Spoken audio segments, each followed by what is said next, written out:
ngasi taibang thampakta chena chongna sanari ngasi taibang thampakta chena chongna sanari ngasi malem thampakta awano ngai tinnari ngasi malem thampakta awano ngai tinnari ngasi taibang thampakta chena chongna sanari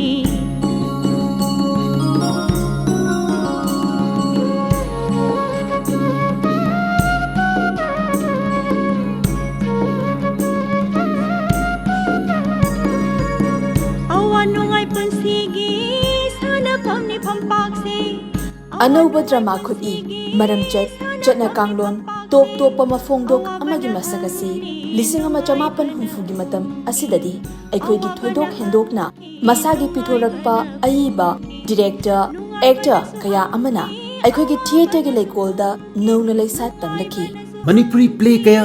nokchukki sacha amada mathang khut thanaratuna anauba theater gi masek mangal ama chaitharakhi loinana masigi anauba matamgi aikhoigi theater asina yamna kumang chausinba yamna mapangal kankraba safu ama stage asigi wangmalana piba horaki mapandagi play kaya chenduna Shakespeare, Molière, Sophocles, Euripides, Ibsen, Steinbeck, Chekhov, Tolstoy, Goethe, Camus, Beckett, Brick kaya amagi lyric Manipuri theater da thunglakri hairiba matamasigi lakna fana ngamdraba yamna sumhatyaina thallaba makhoigi creative expression mayam asina Manipuri theater ase yamna ina khulallaki makhoina western drama dagi inspiration loba khak natana tongan ba artistic world amadagi idea mayam amasu aikhoigi lehausina susinnana semgalaki hairiba mirol asina theater bu ngaihak matam lenanaba amasung miyamgi potha sanarol adugi wangmada punsi asi theater performance ama oina lauduna aikoi isagi reality hingbagi wahanthok kaya hanna nainaba activist thought amada seasonaraki Manipuri theater da foreign lol gi play kaya translation abasung adaptation gi khungho asi hongnaruba naidana mari chathanaraki loinana foreign plays sing asigi loinana theater da experiment gi thabak asisu paksana chathanaraki samna matang asi mapangi play kaya aikhoigi leihauda nowna thajinduna top mahawama piba ngable tasengna ngasi su asigumba foreign staging practices amasung technique kaya asina aikhoigi local theatrical expression ama sembagi khongchar asi leptana chathari hojikta khwaidagi hena chathanaribasu mapalgi play kaya indigenous adaptation tawduna play sembagi masak asisu amani Manipurda lising machamapan yankhai amasung humpugi matam asida amateur artist association student artist association amasung rubaragana chingba linkat khraba matungdadi maru oina Manipuri theater dadi post independence ki yamna thongna leiba aikhoigi wahang ama aikhoigi theater da mami chawna tarakhi masina maram oiraga hanagi naturalistic commercial natraga conventional line gi chena paring amada fazin pun sinduna krak laktuna thamlamba adu tongan ba experimental form kayada thugainaraki masigi anuba theater gi khongsit asidadi rubaraga asi yamna mangjil tharaki rubaraga haiba loop asida matamdugi art intellectual sing aiba sing loina pullaba mafam ama oiki makhoina drama bu akanba social political issue mayam asiga haktheknana chathaminaraki makhoina anti establishment play kaya mayek sengna chathanaraki basi matang asiwai sidadi yamna mayek senglakle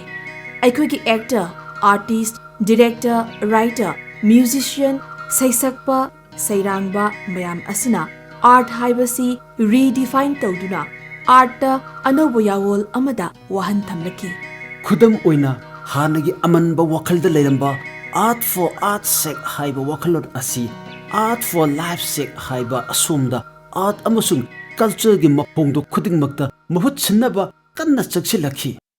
maramasi maktana art form khudingmak asida miyamgi ihul mayek sengna tanaba honarakpada theater dasu achouba ahongba amalaki matang asiwaidadi London Sigi Theatre da Bengalgi ani suba safu amamuk mayek sengna thunglare Bengal da theatre bu political weapon ama oina sijanabasi yamna nganna hokre India ge ahanba anti-colonial drama ni haina khanariba asi Bengali play lising chanipan yankai mapan gi Nirdarpan The Indigo Mirror asini. Masigi makha tarakpada lising machamapan nimfugi matamda Indian People's Theatre Association mapok tamlaktuna theatre bu akanba political weapon amoina sizinaraki. Bharat na ning tamlaba matungdasu Bengal da group theatre asi kanna chathaduna government ki oppressive nature dugi mayukta contemporary theatre gi masak ama poklakhi. Bengal da tribal sing radical communist luchingba sing Kolkata da laiba yadaduna matailam da chanthok khraba theatre intellectual sing kaya punchinduna next light movement chatharaki. Asiguma cultural activism gi tawba ngamba asina mamai da Kerala Bengal na chingba da communist government lingba ngamkhi. Aikoigi Manipur da lisinga machamapan humfu thengtharakpa lisinga machamapan humfu taragi anganba matamda Manipuri theatre gi ichelasi irong ani fangna mapangal manarap chenthaminaraki haibadi conventional theatre gi khongchat amasung experimental theatre gi khongchat ani asini. Masigi matang asidani Manipuri theatre da anisuba Bengal gi sapu amamu iyaiba hokriba. Matam asida Bengal da non-professional theatre group singna political theatre asida kanna mai onchinaraki. Manipur dasu Rubragana sanakhiba ebang Indrajit asimak madugi sapu amani. Modern Manipuri theatre gi khongchatta matam isai gi khongchatta Rubraga si khwaidagi maruoiba mafam amani. Rubragana radio da musical feature natraga isai SAKTAM haiba mingtholama gi makhada isai gi lamda mutlaroidauba thoram kayasu khudol tawrami. Kaubru gi ching umang gi punsi yaripok thambalnu Sandrembi chaisra ngangbi ton asina chingba panba yai. Loinana theatre gi lamda landmark production mayam amasu puthoki puthokpa khakta nate anauba Manipuri theatre gi lol ama puthoknanaba platform ama oina suni. Manipuri theatre gi masak naiba ayamba Rubragana makhong somira khibani. Loinana Rubragana puthokhiba kongamdraba placing panba yabadi Chitrangada dance drama, Chandalika dance drama, Macbeth, Evang Indrajit, Ngaihak Lambida, Dasa, Asang Manongjabi, Ani, Mami Yaudrabami, Man Without Shadow, Andha Yuk, Asina Chingba, Panbayai. Hariba Rubraga gi production sing asigi manungda matamgi ayoba experimental play sing panba yabadi lising machama panuhmutra ni thoigi me marida Jawaharlal Nehru Manipur Dance Academy da premiere tokhiba Nongthombam Siri Birengi episode drama ani direction tawribana Aribam Sham Sharma actor singna ahanba mi ki SAKTAM da Arambam Lokendra, ani subami Sri Lala Sarma Sini. Mathangda Aribam Syam Sarma gi direction makhada Maharaj Kumari Vinodini Devi na handokpa Badal Sarkar gi Evang Indrajit October tara lisingam machamapan humfutara nithoida utkiba mathangda lisingam machamapan humfutara nithoigi me mangada ahanba utkiba John Paul Sartre gi Man Without Shadows bu Dr. Lokendra Arambam na direction tawduna Rubragana sanaki. Mathangda lising makachamapan humputra marida Rubraga gi theatre production da ikon konbo oikhiba Andha Juk asibu direction tawribana Ratan Thiamni. Hariba placing asi ayoba experimental play ngaktani. Hairiba mathaki placing asigi manungda Dr. Lokendra Arambam na trans adaptation tawduna amadi direction tawduna sanakiba Mami Yaudraba Mi haiba play asimakti mahosagi conventional play gi maram chattagi pumkhen khenaba publicity drama festival da jury member fawbana sauduna mafi faizom kallaga chatki haiba ayoba changyeng lila oike. Play asi da SAKTAM langkhiba singdi Ningthemcha Sanayaima Negen Dr. Mayangbam Akhe Kumar Kangabam Tomba Miyamgina Lamja Tomba Ahibam Biren Lamba Lala Sarma Yankhom Roma Trial actor Amoina Somiroi Asina Jingbani. We menu douse those mammy out of me in a hundred edana. Mashi and in Jabada, Yarke may hinders in the side, a doge, Aduga Nupishina, nine as high. Aduga Yamyawi artist showed them Biren Lambaga and Kanabe Ebiren Henrico Pomsai, the Ye Masi M. Kibino Dinina, Mana Lila Pam Javanina, Teenager and Angam Yawi Poashaba. she my Shumiro and Janga Yam Paze, Akumiam, Pula Paraga, Masi, the leadership Yauriba, leadership Canano, say, Hamduriba, the Club Tamzan Bane, Angang, Sine, Nupi, Sine, inside the Amu Pushangraga, for your direction, say, Pushangre wing Marunda, torture Tarotamako to Iraga, Mamma. Or Taramako today, and one sort of torture was the high name, ma'am, would clearly hold his head. Command Tony, a day that command Tony, no equity, when Harris to Pazuko the high door, could the Hanata near Meshador, Bangata near the Angang Simidi, Pumps up in search of the Madi Angang, and a depth on the front of the high door, and command those again. Canary, Amat Puragas from the hungering Ada, a day machine in I want the hang ever. Parade dear, it was a Hallis Highwan. Quinoin, Aduna, Maceduna Toraga stays in Mamma says that Macedon, it was a hallow, Leminamicam, the Dynamana, Maceduna Hydamina, Makuri made like a hot lever. And I hide away and answer Kungan, Napula Kamzada. I hide away, I have been not of Binoita with them, but a cheese in a crown that the Nava. The Macina, some rock, right down there, Managa, or Yamakan, the been George and Labis, Mamma, you sit up with young copy. Copy of Nupana. ꯑꯩꯈꯣꯏꯒꯤ ꯑꯉꯟꯕ ꯃꯇꯝꯒꯤ experimental directorꯁꯤꯡꯒꯤ ꯃꯅꯨꯡꯗ doctor ꯂꯣꯀꯦꯟꯗ꯭ꯔ ꯑꯔꯥꯝꯕꯝꯁꯨ ꯌꯥꯝꯅ ꯃꯥꯡꯖꯤꯜ ꯊꯥꯕ ꯑꯃꯅꯤ ꯂꯣꯏꯅꯅ ꯃꯍꯥꯛꯀꯤ ꯊꯤꯌꯦꯇꯔꯗꯤ ꯃꯅꯤꯄꯨꯔꯒꯤ ꯗꯤꯔꯦꯛꯇꯔꯁꯤꯡꯒꯤ ꯃꯅꯨꯡꯗ ꯑꯌꯧꯕ ꯄꯣꯂꯤꯇꯤꯀꯦꯜ ꯑꯣꯏ ꯗꯣꯛꯇꯔ ꯂꯣꯀꯦꯟꯗ꯭ꯔ ꯑꯔꯥꯝꯕꯝꯅ ꯃꯍꯥꯛꯀꯤ ꯊꯤꯌꯦꯇꯔꯒꯤ ꯃꯇꯥꯡꯗ ꯀꯣꯜꯀꯇꯥꯗ ꯐꯣꯡꯕ ꯁꯤꯒꯜ ꯊꯤꯌꯦꯇꯔ ꯀ꯭ꯋꯥꯔꯇꯔꯂꯤ 1938ꯒꯤ ꯏꯁꯨꯒꯤ ꯏꯟꯇꯔꯚ꯭ꯌꯨ ꯑꯃꯗ ꯂꯣꯀꯦꯟꯗ꯭ꯔꯅ ꯑꯁꯨꯝꯅ ꯍꯥꯏ I was deeply concerned with the political stability the young people were developing. I was experimenting with plays which dealt with revolution, with rebellion. One of my first productions was Stutter's Man Without Shadow. I did an adaptation of that. The hero, a Manipuri insurgent, ran away to Bangladesh. This was 1972. I kept the hero in Bangladesh. So I did Man Without Shadows, which was a very interesting experiment. Badalda saw it and offered me a lot of constructive criticism about the theatrical interpretation of that work. 1972 sida Ruptagana Men Without Shadow si akoi ihan hana Dance Academy da stage tawe maduda akoi Arambam Lokendra mana direction pibani aduga lilasi pura translation nati adaptation nina akoi si swai si ka chanabogi mongong da kara hongdo hongjin tawi aina sai du surin ka bhalle thonau dagi chongtharaga mathanda si jagi base aduga ojagi direction sida mana akucha loina restless oiba maramdi moisi koige underground gi lal hobo mi ni haina jaman ki sipai sing sina phajelaga thamgrabani na madada normal oiba kharab watna acting to holle ba loina akoi manung sida boil tawba tawrisi kai no ama kai lakadoi no phajin no thamabani na adugu magi mowong amada akoi acting to holle aduga aina sari badu mo sel sidagi yana na koktho eba aise moina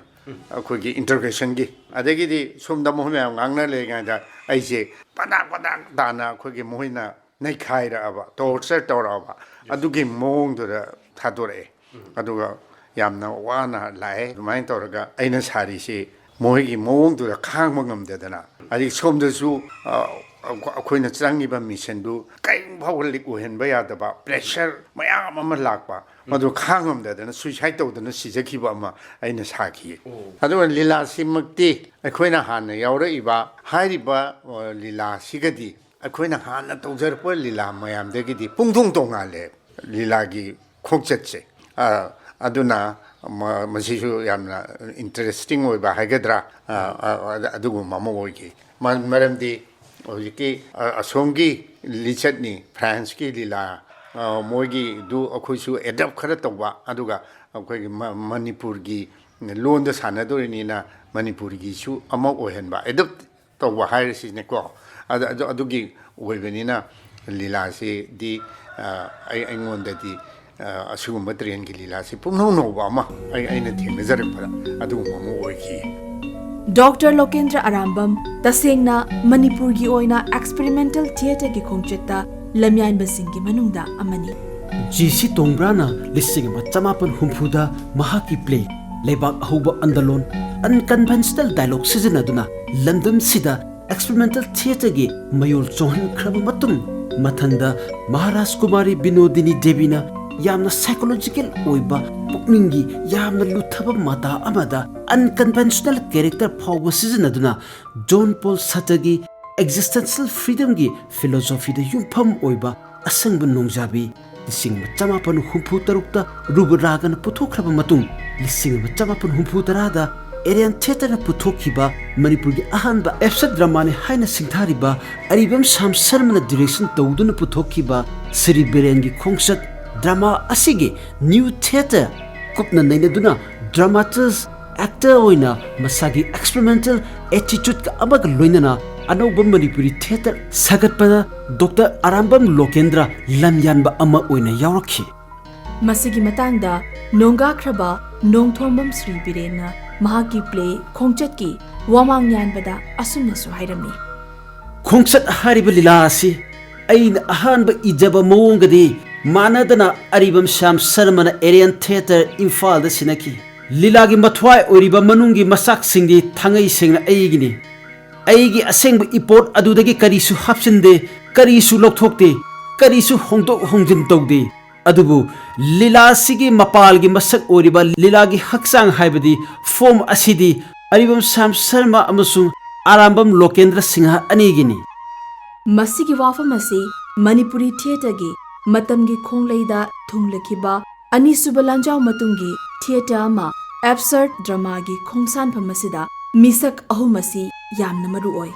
tasingna me uhum asigi yamna wakhal tanaba creative collaboration amagi khuputhok amani khongchat hariba play asi play asida yauriba masagi top top masak singasi sagatpada makhoi gi wakhalon makhoi gi haisingba makhoi na fangba matamdugi information sing absurd drama gi philosophy mayamasi loina punsilaga anauba innovative solution amada khongchat semlakibani maduna maram oiraga matamgi khongleida Manipuri theatre bu hangatna yenglakpada kanthokpa yadaba Manipuri theatre gi misak singi manungda Dr. Lokendra Arambam su amani aduga amaromda Manipur gi lamyanba experimentalist singi manungda khwaidagi akia khang leitaba hainingbadu hekta haibangamba dramatist director ama panba tarabadi Dr. Lokendra Arambam toppa amani Dr. Lokendra Arambam yamna historically masak khangnaraba leipaki konungi angam athok singa yamna naknaba Arambam sagaida kumlising chamapan kunthra mapan gi February 18 ta Sagolban Maino lerak Imphal taibang khongdarai apokpa Manipuri culture amasung literature da achobu khudol tauramba Arambam Darendrajit amasung apokpina longjam ningol Arambam Ongbi Jamini Devini apokpa Arambam Darendrajit pukpokpa ima asi Maharaj Surchandragi machanupi atonbi Khomdon Sana asini loinana Arambam Lokendra lepakna sakhangnaraba Manipuri literary amasung cultural movement da achoba khudol tobiramba lekhidraba Arambam Samarendragi hek manaw nipani Dr. Lokendra Arambamna mahaki angang oiringagi punsigi matangda pauche Sangai Express ki columnist Budha Chingtham na kumlisingani sukna mangagi February 13 da wari watai amada phongdokhibu wafam khara ningsingbada yamna maruoiba amakhak thamjeri aina angang oiringe yamna chamna lelai angang oina isagi chahi ahum mari adwaida apokpaga kainakhi imana yolakhi ancestral property low pari kunthra muk leirami madu yolaga ihei ising tamlai lising ma chamapan kunthra mangada aigi pabungna maino leirakta leiba aiga atom babugi mantapta Arian theatre linkhachi maming su pabungna thonbani pabungna moirang thoibi su ibirami asumna Lokendra Arambam punsina hek taibam phauropadagi art amasung literature gi nauhona hanba lamyanba marakta yaonaduna chauraki Lokendra mahai masing tambagi punsiga loinana theatre da khongda rakhiba asi masagi chahi 15-13 lom suba matamdagi Amateur Artist Association da yauduna khongda rakhi ꯀꯨꯝꯂꯤꯁꯤꯡ ꯑꯃ ꯆꯃꯥꯄꯟ ꯌꯥꯡꯈꯩ ꯇꯔꯨꯛ ꯌꯥꯡꯈꯩ ꯇꯔꯦꯠ ꯑꯁꯤꯋꯥꯏꯁꯤꯗꯒꯤ ꯊꯤꯌꯦꯇꯔꯒꯤ ꯑꯀꯟꯕ ꯊꯕꯛ ꯀꯌꯥ ꯇꯧꯕ ꯍꯧꯔꯛꯈꯤ ꯂꯤꯁꯤꯡ ꯑꯃ ꯆꯃꯥꯄꯟ ꯍꯨꯝꯐꯨ ꯍꯨꯝꯐꯨꯃꯥꯊꯣꯏ ꯑꯁꯤꯋꯥꯏꯁꯤ ꯃꯅꯤꯄꯨꯔ ꯀꯣꯂꯦꯖ ꯑꯃꯁꯨꯡ ꯏꯝꯐꯥꯜ ꯀꯣꯂꯦꯖꯇ ꯑꯣꯖꯥ ꯑꯣꯏꯕꯤꯔꯝꯃꯤ ꯂꯤꯁꯤꯡ ꯑꯃ ꯆꯃꯥꯄꯟ ꯍꯨꯝꯐꯨꯅꯤꯊꯣꯏꯗꯗꯤ DM ꯀꯣꯂꯦꯖꯇ ꯑꯣꯖꯥ ꯑꯣꯏꯔꯦ DM ꯀꯣꯂꯦꯖꯇ ꯂꯩꯕ ꯃꯇꯝꯗꯗꯤ ꯁ꯭ꯇꯨꯗꯦꯟꯠ ꯊꯤꯌꯦꯇꯔ ꯐꯖꯅ ꯊꯕꯛ ꯇꯧꯕ ꯍꯧꯔꯦ ꯃꯗꯨꯗ ꯃꯍꯥꯛ ꯃꯁꯥꯃꯛꯅ ꯁꯦꯛꯁꯄꯤꯌꯔꯒꯤ ꯄ꯭ꯂꯦ ꯑꯣꯊꯦꯂꯣ ꯖꯨꯂꯤꯌꯁ ꯁꯤꯖꯔ ꯑꯂꯦꯛꯖꯦꯟꯗꯔ ꯃꯇꯝꯁꯤꯗ ꯑꯥꯔꯤꯌꯟ ꯊꯤꯌꯦꯇꯔꯗꯁꯨ ꯌꯥꯎꯏ DM ꯀꯣꯂꯦꯖꯇ ꯃꯌꯥꯝꯕ ꯑꯔꯥꯝꯕꯝ ꯁꯃꯔꯦꯟꯗ꯭ꯔꯒꯤ ꯀꯔꯕꯥꯔ ꯃꯁꯥꯅ ꯑꯦꯛꯇꯔ ꯗꯤꯔꯦꯛꯇꯔ ꯑꯣꯏꯅ ꯄ꯭ꯂꯦ ꯄꯨꯊꯣꯛꯏ ꯃꯇꯥꯡ ꯑꯁꯤꯋꯥꯏꯁꯤ ꯂꯣꯀꯦꯟꯗ꯭ꯔ ꯑꯔꯥꯝꯕꯝ ꯌꯨꯔꯣꯞꯀꯤ ꯊꯤꯌꯦꯇꯔꯒꯤ ꯂꯥꯏꯔꯤꯛꯁꯤꯡ ꯌꯥꯝꯅ ꯀꯟꯅ ꯅꯩꯅꯕ ꯍꯧꯔꯛꯏ ꯂꯣꯏꯅꯅ ꯑꯦꯔꯤꯌꯥꯟ ꯊꯤꯌꯦꯇꯔꯗ ꯃꯇꯨꯡꯗ ꯂꯤꯁꯤꯡ ꯑꯃ ꯆꯃꯥꯄꯟ ꯍꯨꯝꯐꯨꯅꯤꯄꯥꯟ ꯑꯁ꯭ꯋꯥꯏꯗ ꯄ꯭ꯂꯦ ꯑꯃ ꯗꯤꯔꯦꯛꯁꯟ ꯇꯧꯅꯕ ꯃꯇꯝ ꯄꯤꯕꯤꯗꯨꯅ ꯑꯦꯔꯤꯌꯥꯟꯒꯤ ꯄ꯭ꯂꯦ ꯑꯃ ꯗꯤꯔꯦꯛꯁꯟ ꯇꯧꯕ ꯍꯧꯏ ꯃꯊꯪꯗ ꯂꯤꯁꯤꯡ ꯑꯃ ꯆꯃꯥꯄꯟ ꯍꯨꯝꯐꯨꯇꯔꯥ ꯑꯁꯤꯗꯒꯤꯗꯤ ꯑꯦꯔꯤꯌꯟꯒꯤ ꯅꯣꯡꯊꯣꯝꯕꯝ ꯁꯤꯔꯤ ꯕꯤꯔꯦꯟꯒꯤ ꯄ꯭ꯂꯦ ꯑꯥꯏꯗꯦꯟꯇꯤꯇꯤ ꯀ꯭ꯔꯥꯏꯁꯤꯁ ꯑꯩꯈꯣꯏꯁꯤ ꯀꯅꯥꯅꯣ ꯑꯩꯈꯣꯏꯅ ꯂꯩꯔꯤꯕꯁꯤ ꯀꯗꯥꯏꯗꯅꯣ ꯍꯥꯏꯕ ꯑꯁꯣꯝꯗ ꯆꯪꯁꯤꯜꯂꯛꯄ ꯈꯣꯡꯆꯠ ꯄ꯭ꯂꯦ ꯑꯁꯤꯗ ꯑꯆꯧꯕ ꯊꯧꯗꯥꯡ ꯂꯧꯕ ꯍꯧꯔꯛꯏ ꯃꯁꯤꯒꯤ ꯃꯇꯝꯁꯤ ꯑꯩꯈꯣꯏꯒꯤ ꯊꯤꯌꯦꯇꯔꯒꯤ ꯏꯍꯧ ꯑꯁꯤ ꯌꯥꯝꯅ ꯀꯟꯁꯤꯜꯂꯛꯄ ꯃꯇꯝꯅꯤ ꯃꯤꯑꯣꯏ ꯀꯌꯥꯅ ꯊꯤꯌꯦꯇꯔꯗ ꯑꯩꯈꯣꯏꯕꯨ ꯑꯣꯄ꯭ꯔꯦꯁ ꯇꯧꯕꯤꯔꯤꯕ ꯑꯆꯧꯕ ꯀꯜꯆꯔꯅ ꯑꯆꯧꯕ ꯄꯣꯂꯤꯇꯤꯛꯁꯇ ꯑꯩꯈꯣꯏꯕꯨ ꯑꯣꯠꯄꯤ ꯅꯩꯕꯤꯕꯒꯤ ꯃꯥꯌꯣꯛꯇ ꯃꯌꯦꯛ ꯁꯦꯡꯅ ꯆꯣꯡꯊꯣꯛꯂꯛꯈꯤꯕ ꯊꯤꯌꯦꯇꯔꯒꯤ ꯃꯤꯑꯣꯏꯁꯤꯡꯒꯤ ꯃꯅꯨꯡꯗ ꯂꯣꯀꯦꯟꯗ꯭ꯔ ꯑꯔꯥꯝꯕꯝ ꯈ꯭ꯋꯥꯏꯗꯒꯤ ꯊꯧꯅꯥ ꯂꯩꯅ ꯊꯤꯌꯦꯇꯔꯗ ꯍꯥꯏꯕ ꯍꯧꯔꯛꯈꯤ ꯂꯣꯏꯅꯅ ꯂꯤꯁꯤꯡ ꯑꯃ ꯆꯃꯥꯄꯟ ꯍꯨꯝꯐꯨꯇꯔꯥꯅꯤꯊꯣꯏꯗꯗꯤ ꯃꯅꯤꯄꯨꯔ ꯁ꯭ꯇꯦꯠ ꯀꯂꯥ ꯑꯦꯀꯥꯗꯃꯤ ꯂꯤꯡꯈꯠꯇꯨꯅ ꯑꯅꯧꯕ ꯊꯤꯌꯦꯇꯔ ꯑꯥꯔꯠꯀꯤ ꯈꯣꯡꯖꯪ ꯑꯃꯃꯨꯛ ꯆꯠꯊꯔꯛꯈꯤ ꯊꯤꯌꯦꯇꯔ ꯍꯥꯏꯕ ꯑꯥꯔꯠ ꯑꯁꯤꯗ ꯃꯅꯤꯄꯨꯔꯒꯤ ꯃꯄꯥꯟꯗ ꯀꯔꯝ ꯇꯧꯅꯔꯤ ꯍꯥꯏꯕꯁꯤ ꯈꯪꯅꯅꯕꯒꯤꯗꯃꯛꯇ ꯃꯅꯤꯄꯨꯔꯗꯒꯤ ꯃꯤꯑꯣꯏ ꯑꯅꯤ ꯈꯟꯒꯠꯇꯨꯅ ꯀꯣꯜꯀꯇꯥ ꯗꯤꯜꯂꯤ ꯑꯃꯗꯤ ꯑꯇꯩ ꯃꯐꯝ ꯀꯌꯥꯗ ꯇꯧꯅꯔꯤꯕ ꯊꯤꯌꯦꯇꯔ ꯅꯩꯅꯕ ꯊꯥꯈꯤ ꯍꯥꯏꯔꯤꯕ ꯃꯤꯑꯣꯏ ꯑꯅꯤ ꯑꯗꯨꯗꯤ ꯅꯣꯡꯒꯥꯈ꯭ꯔꯕ ꯅꯣꯡꯊꯣꯝꯕꯝ ꯁ꯭ꯔꯤ ꯕꯤꯔꯦꯟ ꯑꯃꯁꯨꯡ ꯗꯣꯛꯇꯔ ꯑꯔꯥꯝꯕꯝ ꯂꯣꯀꯦꯟꯗ꯭ꯔꯅꯤ ꯃꯁꯤꯒꯤ ꯈꯣꯡꯆꯠ ꯑꯁꯤꯗ ꯗꯣꯛꯇꯔ ꯂꯣꯀꯦꯟꯗ꯭ꯔ ꯑꯔꯥꯝꯕꯝꯅ ꯕꯥꯗꯜ ꯁꯀꯥ ꯑꯦꯖꯤꯇꯦꯁ ꯕꯟꯗꯄꯗꯍꯥꯏ ꯎꯠꯄꯥꯜ ꯗꯠꯇ ꯃꯈꯣꯏꯒꯤ ꯄ꯭ꯂꯦ ꯑꯃꯗꯤ ꯄ꯭ꯂꯦ ꯄ꯭ꯔꯗꯛꯁꯟ ꯀꯌꯥ ꯅꯤꯡꯊꯤꯅ ꯌꯦꯡꯕ ꯅꯩꯅꯕ ꯀꯌꯥ ꯌꯥꯎꯔꯛꯈꯤ ꯃꯇꯝꯗꯨꯗ ꯚꯥꯔꯠꯇ ꯇꯧꯅꯔꯤꯕ ꯕ꯭ꯔꯇꯟꯕ꯭ꯔꯦꯛꯀꯤ ꯂꯤꯂꯥ ꯊꯤꯌꯦꯇꯔ ꯑꯣꯐ ꯑꯦꯕꯁꯔꯠꯀꯤ ꯂꯤꯂꯥ ꯅꯦꯁꯅꯦꯜ ꯁ꯭ꯀꯨꯜ ꯑꯣꯐ ꯗ꯭ꯔꯃꯥꯒꯤ ꯇꯣꯉꯥꯟꯕ ꯂꯤꯂꯥꯁꯤꯡ ꯀꯌా ꯌꯦꯡꯗꯨꯅ ꯀꯟꯇꯦꯝꯄꯔꯔꯤ ꯏꯟꯗꯤꯌꯟ ꯊꯤꯌꯦꯇꯔꯒꯤ ꯃꯔꯝ ꯆꯠꯇ ꯅꯤꯡꯊꯤꯅ ꯈꯪꯕ ꯉꯝꯂꯛꯈꯤ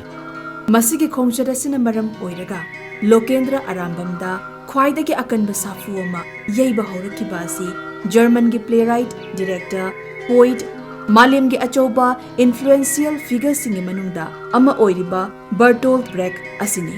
ꯕ꯭ꯔꯦꯛꯀꯤ ꯊꯤꯌꯦꯇꯔꯗ ꯌꯥꯝꯅ ꯄꯣꯂꯤꯇꯤꯀꯦꯜ ꯑꯣꯏꯕ ꯃꯁꯛ ꯑꯁꯤꯅ ꯂꯣꯀꯦꯟꯗ꯭ꯔ ꯑꯔꯥꯝꯕꯝꯗ ꯑꯀꯟꯕ ꯁꯥꯐꯨ ꯄꯤꯗꯨꯅ ꯃꯍꯥꯛꯀꯤ ꯊꯤꯌꯦꯇꯔꯗ ꯂꯝꯗꯝ ꯑꯁꯤꯒꯤ ꯔꯥꯏꯠ ꯇꯥꯟꯕꯒꯤ आइडेंटिटी लमदसु लमदम असिबु नमथबिबगी नेहेटबिबगी पुमनमक असि महाकी थिएटर दा उथोकनबा कन्ना होनरकी तसेंगना डॉक्टर अरामबम लोकेंद्र की थिएटर असि लिसंग सेटना येंगलगा लैपाकिदब कनागुंबना आम स्ट्रगल अमद संगसिंदुना आम हाइबसी मखोना पॉलिटिकल वेपन अमो इन सिजनबगी मसक असिदगी करीमत तादना थिएटर असिना सोशल एंड पॉलिटिकल चैलेंज अमगिदमक इंस्ट्रूमेंट अमो इन सिजनबगी पांदम अदुनी मसिगी चपचाबा पांदम असिगा मरी लेनना अखोगी थिएटरना अखोगी इसागी सतम फिबम कन्ना नैनबा अखोगी थिएटर अखोगी फिबम सतम क्रिटिक तौगदबनी मदु नत्रबदी थिएटर तौरुबगी कानादि हाइबसी लिसिंग म चमापन हुफुत्रानिथुई असि मक्तदा डॉक्टर अरामबम लोकेंद्र मसामकना ट्रांस एडाप्टेंस डायरेक्शन तौदुना रुक रागगी प्रोडक्शन दा मखादा जॉन पॉल सेटरगी मैन विदाउट शैडोबु ममी याउद्रब मी हाइना सनखी ममी याउद्रब मी हाइरिब प्ले असिमक्ति जमन खुदुम चनसिल्लबा फ्रांस द मधुदगी नाथोकनब कन्ना होनबा मखोगी लिबरेशन स्ट्रगल फ्रीडम फाइटर्स सिंग जमन फारगा ओटपी नैबिबा टॉर्चर तौबा नुपी अंगांग रेप तौबा कया अयोबा जर्मनी गी सक्तम सिंग अदु मायोकनबगिदमक थौदोक्ते युफम ओइबनी अदुगुंबा ड्रामा अदुबु अखोगी लोकल बैकग्राउंड अखोगी सक्तम का सासन चुसनना अखोगी स्टेज प्ले ओइना थांगलपनी प्ले असि लिसिंग अमा चमापन हुफुतरागी होरकप मतम असिदा अयोबा एक्सपेरिमेंटल प्ले अमा ओइना थिएटर बु सीरियस आर्ट अमा ओइना नैनरब मियोय सिंगना ngasi fawbo kaunadri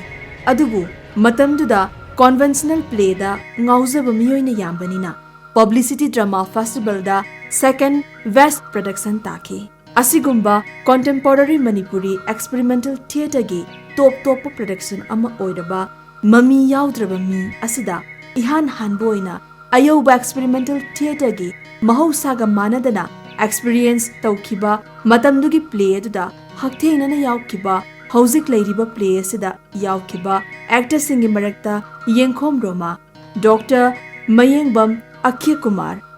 Kangabam Tomba R.K. Sanayaima Somiroi Asina Chingbasing Loina Lady Makoina Hai Aina mamang de Europa Lila City Chumnagi some simple traditional play Haigadra Aduga menu dawse do di Pakka Haikogi experimental play Amona Karhani Akoida physical ki Akogi language Ataki Magi Lila theatre artist Samoina Akogi Nupa Nupigi Linariva Marie Sida Yamna Kogi sanctity Haigida Yamna purified over Wakalo Namada Sagat Nami Wakalon see Akoi the Musina Kodi I'm gonna briefing the way Kuida Yamna moral boosting over Kogi advisement amount on Kodi Lasito Aduna Kogi experimental play ama oibagi akoida kedodege si hana mani menu daw se do daina magi makhada komba kanosi de da akoida si amna kari hani khangning bagi adubo somehow dar la se konam togi ada indi ladu dena niksing jabada akoi manga si phai wari si akoi ki kari hani war ge matam do da mo sina akoi resistance ki group ama ge akoi je dunyadani aduna koi kariani koi tamuna koi wari libi sasi tempon satra magi kanu wakalon existentialism gi issue si da mari lena na resistance to gi kanu si da kramana to gedege chi masi koi focus to ta bani aduna koi de laiba koi psychological impact adiki economically socially ethical impact nyam sing che how we suffer ai che koi utpada bani aduna artist sing sina masi kanu si khangna koi project si toksi haidena tawda koi lila si yam kan oda bkhone ada lila si da leiriba situation si da koi yamna violent oiba body movement ki kari ki mayam sing si a kind of anova haitare ko koi dadi adu mai tawdana tenabiki si menu down se do de thengne Masigi mami yaudrba mi haina mingthonba drama asimak Dr. Lokendra Arambamgi yamna hai singba mapangi lila amabu transcreation natraga trans adaptation tawduna aikhoigi phampakta thangalakpasi top topa mahaki lila semba haibagi ayoba dramatist director amagi masakni awanungai punsigi sana phamni phampakse awanungai punsigi sana phamni phampakse awabana hangni nungai bana khumki awabana hangki nungai bana khumki nungai bana suhangki awabana sukumki nungai bana suhangki awabana sukumki masini punsi phampakum haiwari masini punsi phampakum haiwari ngasi taibang phampakta chena chongna sanari ngasi taibang phampakta chena chongna sanari